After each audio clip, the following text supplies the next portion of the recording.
नमस्कार। स्वागत है आपका हमारे YouTube channel Shiv Dwivedi analysis में।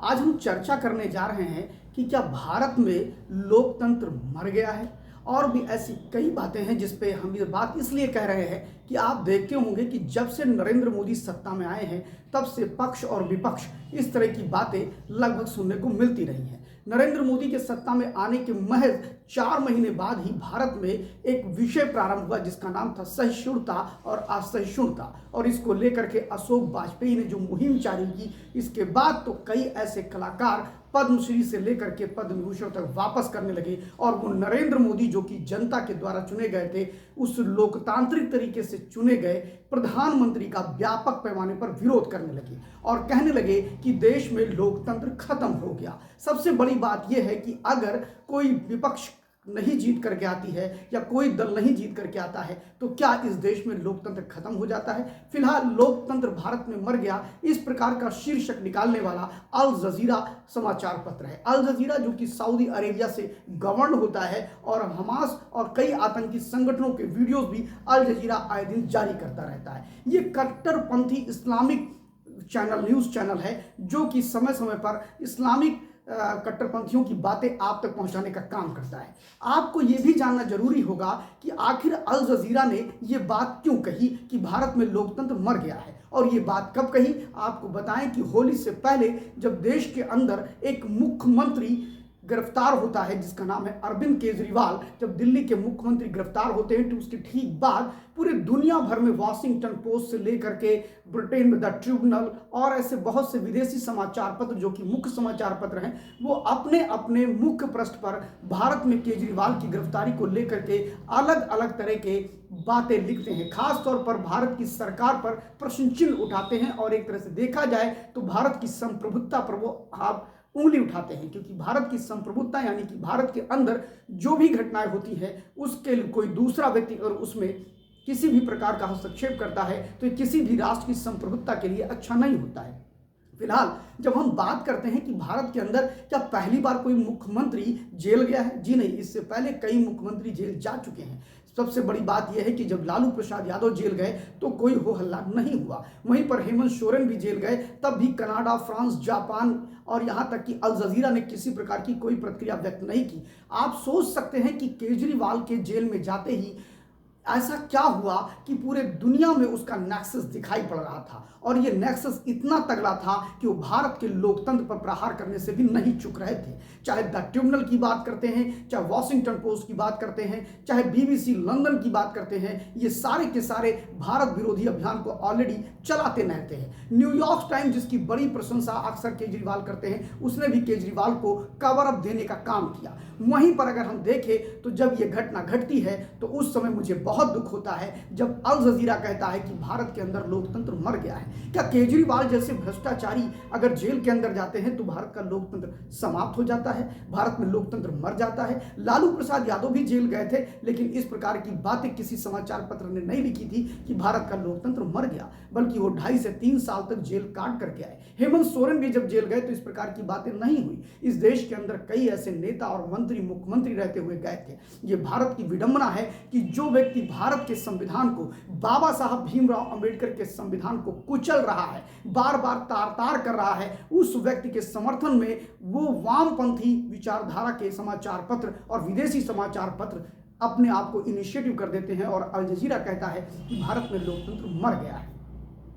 क्या केजरीवाल लीकर करप्शन में उनका इन्वॉल्वमेंट नहीं है? सबसे बड़ी बात यह आती है कि केजरीवाल पहली बार जेल गए हैं, जी नहीं। आपको बताना चाहेंगे केजरीवाल तीसरी बार जेल की हवा खा रहे हैं। पहली बार 2011 में ये गए थे जब लोकपाल विधेयक को लेकर के विरोध कर रहे थे। उसके बाद दूसरी बार ये 2014 के करीब में गए जब नितिन गडकरी पर इन्होंने आरोप लगाया था, और वो आरोप जब सिद्ध नहीं हुआ और नितिन गडकरी ने इनके ऊपर मानहानि का दावा किया, तब भी ये लगभग 4 हफ्ते की जेल काटा था इन्होंने, और न्यायालय में खड़े होकर के इन्होंने माफी मांगी थी कि हाँ, मैंने केजरीवाल पे गलत आरोप लगाया है। एक इतना नाटकबाज आदमी जो आरोप लगा करके भाग जाता है, ये वही केजरीवाल है जिसने बड़े बड़े मोटे मोटे पन्ने दिखाए थे और कहा था कि शीला दीक्षित की फाइलें हमारे पास हैं और आज तक वो शीला दीक्षित पर एक एफआईआर भी दर्ज नहीं की है। सोच सकते हैं आप कि ऐसे व्यक्ति के साथ आखिर विदेशी संस्थाएं क्यों खड़ी हैं, विदेशी समाचार पत्र क्यों खड़े हैं। तो अरविंद केजरीवाल अगर जेल चले जाएं तो इस देश में लोकतंत्र खत्म हो जाता है। अगर इस देश में नेशनल हेराल्ड यानी अपनी ही पार्टी में घोटाले करने को लेकर के सुप्रीम कोर्ट अगर कार्रवाई करता है इस देश के कांग्रेस पार्टी के बड़े नेता सोनिया गांधी और राहुल गांधी पर, तो देश में लोकतंत्र खत्म हो जाता है।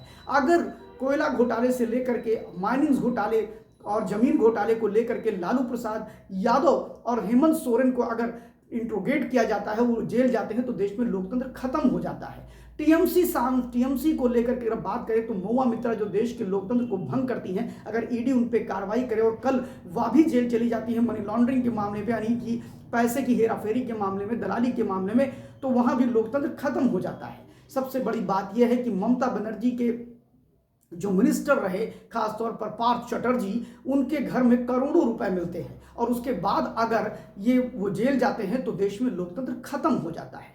सबसे बड़ी बात यह है कि इस देश में लोकतंत्र कब बचता है, जब इन भ्रष्टाचारियों को जेल से छूटते हैं तो देश का लोकतंत्र बच जाता है। जब आपने देखा होगा संजय राउत, और अब तो एक चलन सा चल चुका है, जो जितना बड़ा करप्ट वो उतने ही बड़े ही अदाओं से जेल जाने की प्रयास करता है। चाहे वो केजरीवाल साहब हो, चाहे वो संजय राउत हो, वो जब जेल जाएंगे तो हाथ को हिलाएंगे, लोगों को अभिवादन करेंगे, जैसे लगता है जेल नहीं जा रहे हैं, कोई बहुत बड़ा काम उन्होंने किया है, जैसे लग रहा है वो स्वतंत्रता आंदोलन की कोई लड़ाई लड़ रहे हैं। बशर्ते इन सारी घटनाक्रम में जो सबसे बड़ी बात आई कि केजरीवाल साहब ने इस देश के बाबा साहब के संविधान को कुचल दिया और उन्हीं के समर्थक, उन्हीं के अनुयायी नौ बौद्धिस्ट उस पूरी घटना में केंद्र की सरकार को दोषी ठहरा रहे हैं। आपको बताएं कि बाबा साहब के संविधान को कैसे कुचला गया। जिस समय बाबा साहब ने संविधान समिति में ये सारे विषय रखे होंगे तो उन्हें भी नहीं सोचा होगा कि नैतिकता कितने निचले स्तर पर गिरेगी। यह नैतिकता इतने निचले स्तर पर गिर गई कि जब लाल बहादुर शास्त्री जी इस देश के प्रधानमंत्री से पहले रेल मंत्री हुआ करते थे, और जब एक ट्रेन एक्सीडेंट होता है तो वो रिजाइन कर देते हैं। वो कहते हैं चूंकि मैं मंत्री था और शायद मुझ में कोई कमी रही होगी इसलिए ट्रेन दुर्घटना हो गई। और आज के समय में जब अरविंद केजरीवाल एक्यूज होते हैं और वो मुख्यमंत्री की हैसियत से जेल जाते हैं तो एक हठधर्मिता दिखाते और कहते हैं मैं इस्तीफा नहीं दूंगा। और सबसे बड़ी बात यह है कि जब वो कहते हैं मैं इस्तीफा नहीं दूंगा तो उनके समर्थन में बहुत से लोग खड़े हो जाते हैं, और तब वो लोग भी खड़े होते हैं जो बाबा साहब भीमराव अंबेडकर को अपना आदर्श मानते हैं, जो दलित राजनीति के चैंपियन कहे जाते हैं, वह भी केजरीवाल की हाँ में हाँ मिलाते हैं और केंद्र सरकार को तानाशाही बताते हैं। सबसे बड़ी बात यह है कि कभी ये सोचा भी नहीं होगा बाबा साहब भीमराव अंबेडकर ने कि इतना निघरघट, इतना नैतिकता विहीन और इतना बेशर्म कोई मुख्यमंत्री होगा जो मुख्यमंत्री की हैसियत से जब किसी चीज में एक्यूज होगा तो वो रिजाइन नहीं करेगा।